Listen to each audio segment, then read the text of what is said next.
Bonjour à tous, avant que cette vidéo ne commence, n'oubliez pas de penser à liker, à vous abonner et à partager cette vidéo si elle vous a plu.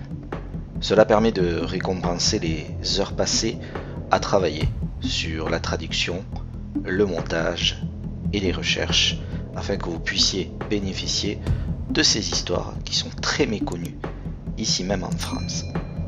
Je vous souhaite un bon visionnage et bienvenue sur Connexion Mystère.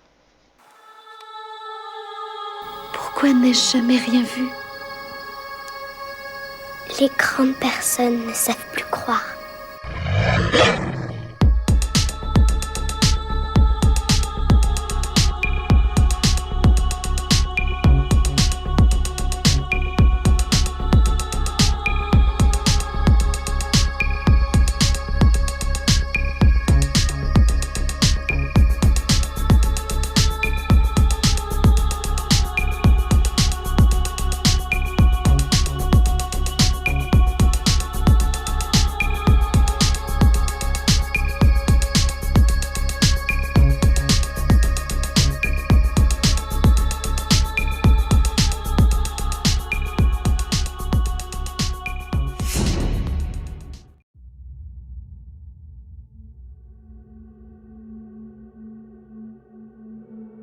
Nous allons partir dans les villes éloignées de Portlock et du port Chatham, qui sont situées à l'extrémité sud de la péninsule de Kenai. Elles ont été initialement fondées pour fournir un abri aux navires dans les régions qui étaient sujets à des tempêtes régulières. L'écluse du port porte le nom du capitaine Nathaniel Portlock, de la marine royale, qui y a débarqué pour la première fois en 1787. Les deux villes étaient si proches que les noms sont souvent utilisés de manière interchangeable. Au début du XXe siècle, la ville était devenue une communauté florissante, avec une abondante conserverie de saumon. Le saumon étant sa principale ressource.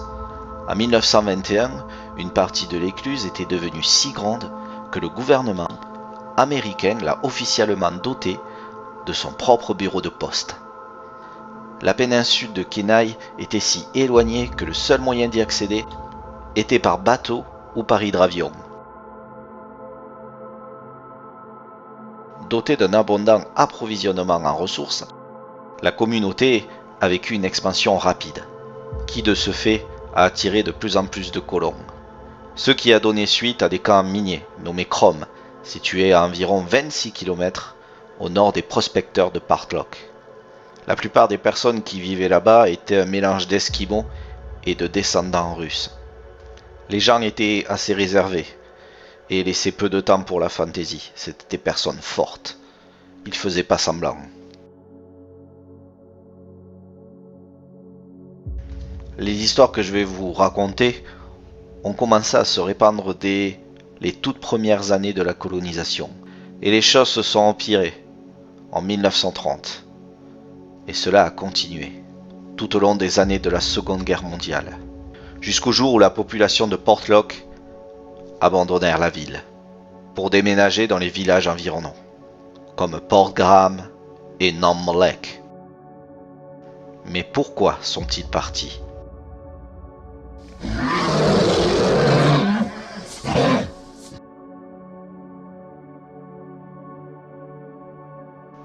Selon la plus ancienne résidente de Namolek, Melania Helen, elle explique dans son interview que les gens ont été chassés de Portlock et du port Chatham par le Nantanak, ce qui se traduit par de grandes créatures poilues. Le témoignage de Melania a du poids, car elle est née à Portlock. Elle est partie avec ses parents lorsqu'ils ont fui pour aller vers Nomalek. Les parents semblent être partis en raison de la terreur constante du Nantanak. Au début, les rapports avec le Nantanak étaient subtils. C'étaient surtout des bruits étranges qui se faisaient entendre souvent la nuit. Les chasseurs ont aussi commencé à découvrir de grandes empreintes de pas dans les bois englobant la ville. Ils expliquaient qu'ils avaient retrouvé des empreintes d'environ 45 cm Ils étaient effrayés de s'imaginer la forme physique que pouvait avoir cette chose avec de si grands pieds aussi grands et larges. Beaucoup de gens affirmaient avoir vu des arbres arrachés du sol pour être renversés et replantés par la tête. Même un ours n'avait pas la force pour faire une telle chose, tout comme les gorilles à dos argenté. Ils ne pouvaient pas accomplir un tel exploit. Alors, qu'est-ce que c'était ? Puis ces événements sont devenus monnaie courante. Sans explication, cela fait monter les tensions. Et c'est alors que les disparitions ont commencé. Des chasseurs s'aventuraient dans les bois, chassaient de quoi vivre. Mais la plupart du temps, ils ne revenaient pas. Puis les bûcherons et les prospecteurs ont commencé aussi à disparaître. Lorsque les pluies sont arrivées, des parties de corps ont été retrouvées dans la baie, des membres apparemment arrachés des orbites.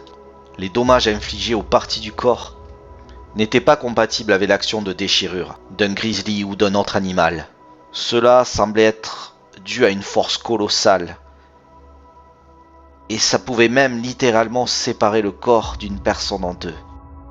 Quelle était cette chose qui rôdait dans les bois ? Les Nantanok étaient-ils nombreux ? Je vais maintenant vous raconter l'histoire de Andrew Kamlock, qui était un ouvrier de la conserverie de Partlock. Il avait créé une entreprise d'exploitation forestière avec plusieurs de ses collègues. Au début, tout se passait bien, mais ses collègues ont finalement cessé de venir, prétendant que c'était à cause des choses étranges qui se produisaient quand ils étaient dans les bois. Ils avaient commencé par retrouver des haches cassées en deux, comme des allumettes, et d'autres matériels étaient endommagés chaque nuit. Ils avaient peur. Ils avaient peur que quelque chose rôde autour d'eux. Et entendant tout ce qui se passait, et ces disparitions mystérieuses, ils préféraient rester à l'écart, et ont donc décidé de ne plus venir travailler. Ils pensaient tous que le Nantanak allait aussi les faire disparaître. Mais Andrew, lui, était convaincu que c'était le travail d'une autre exploitation forestière qui lui faisait concurrence, et qui par la même occasion voulait effrayer ses collègues. Alors lui, de son côté, il a décidé de continuer son travail, au mépris des avertissements. Ce qui signifiait que maintenant, Andrew était seul à travailler dans les bois. En 1931, il est sorti de son exploitation forestière, comme il avait fait plusieurs fois auparavant, mais à cette occasion, il ne reviendrait pas. Une équipe de recherche a été envoyée par la suite, pour essayer de le retrouver. Ils ont finalement retrouvé son corps sur le site de son exploitation, face contre terre, allongé au pied d'un grand arbre. Il avait été frappé par derrière par un objet très lourd. Il y avait un énorme trou dans sa tête. À quelques mètres de lui, les chercheurs ont pu découvrir son journal. Les pages étaient couvertes de sang. Pour manier le gourdin avec lequel il avait été frappé, il fallait être un homme très fort, car la plupart s'engagent à dire que personne n'aurait pu ramasser un tel poids et le manier d'une telle manière. Il fallait au moins 4 hommes pour porter ce genre d'objet. Quoi qu'il en soit, c'est ainsi que la vie d'Andrew s'est achevée, et les tensions n'ont cessé d'augmenter par la suite.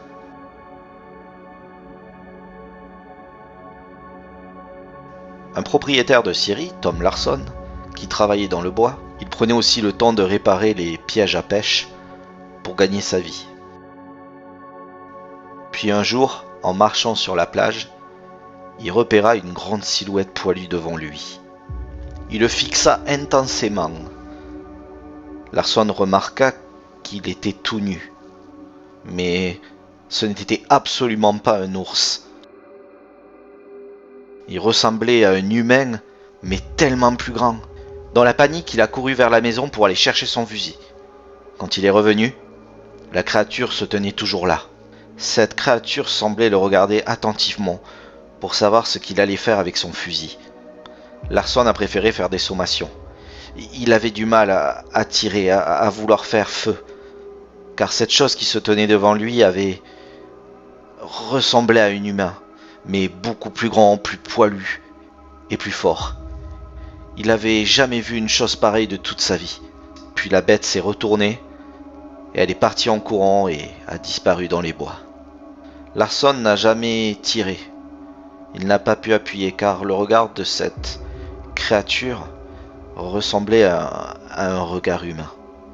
Larson ne pourra jamais effacer cette rencontre.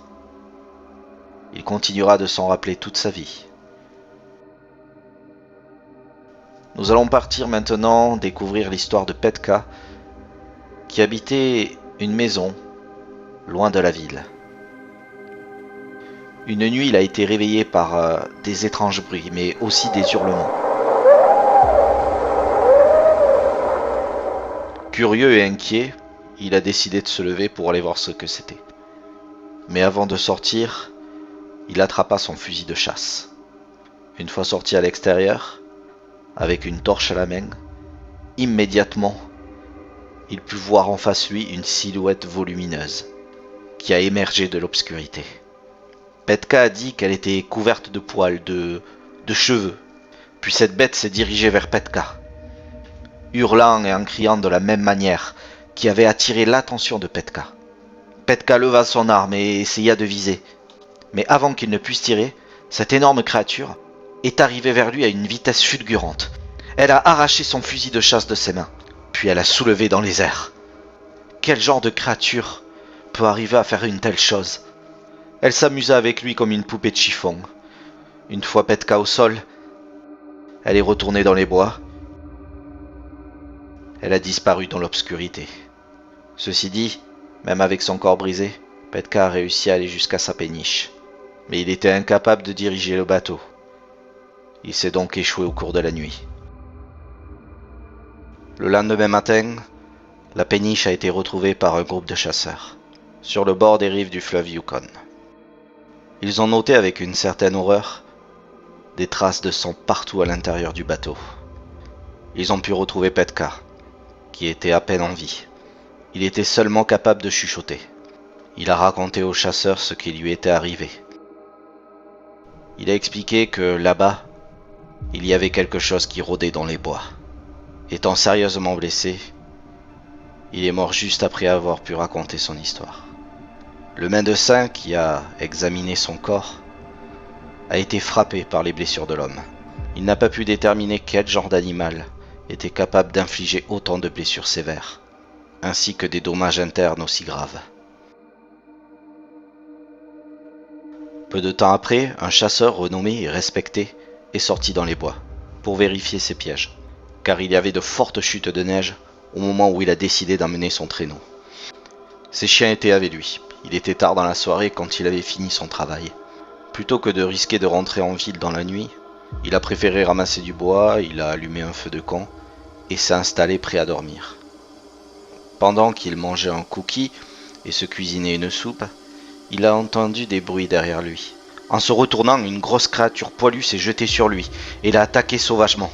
Il aurait été tué sur le coup sûrement.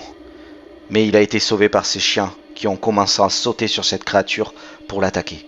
La créature a préféré prendre la fuite et a disparu dans l'obscurité. Grièvement blessé, l'homme est remonté sur son traîneau et les chiens qui lui avaient sauvé la vie l'ont ramené en ville. Il a été soigné pour ses blessures, ce qui lui a permis de raconter son histoire avant de succomber quelques heures plus tard. Il a été conclu que l'homme était mort de plusieurs ruptures d'organes. Quelques semaines plus tard, un groupe de travailleurs de la conserverie a décidé d'aller dans les montagnes pour chasser. Mais ils ne sont jamais revenus. Après un certain temps, et après de fortes pluies, des corps ont été finalement retrouvés dans le port Chatham. Ils avaient été horriblement mutilés et démembrés. Au cours des semaines suivantes, d'autres parties de corps ont été retrouvées dans la baie. Les dommages infligés n'étaient en rien conformes à ce que l'on pourrait attendre d'un ours. Des événements similaires ont continué à se produire par la suite. Des personnes ont continué à disparaître ou à être retrouvées mutilées. En 1949, c'était devenu trop pour les habitants de Portlock et de Port Chatham. Du jour au lendemain, les deux communautés ont abandonné leurs maisons et se sont enfuies vers les villes environnantes. de Port Green et Namalik. Loin des attaques du Nantanak.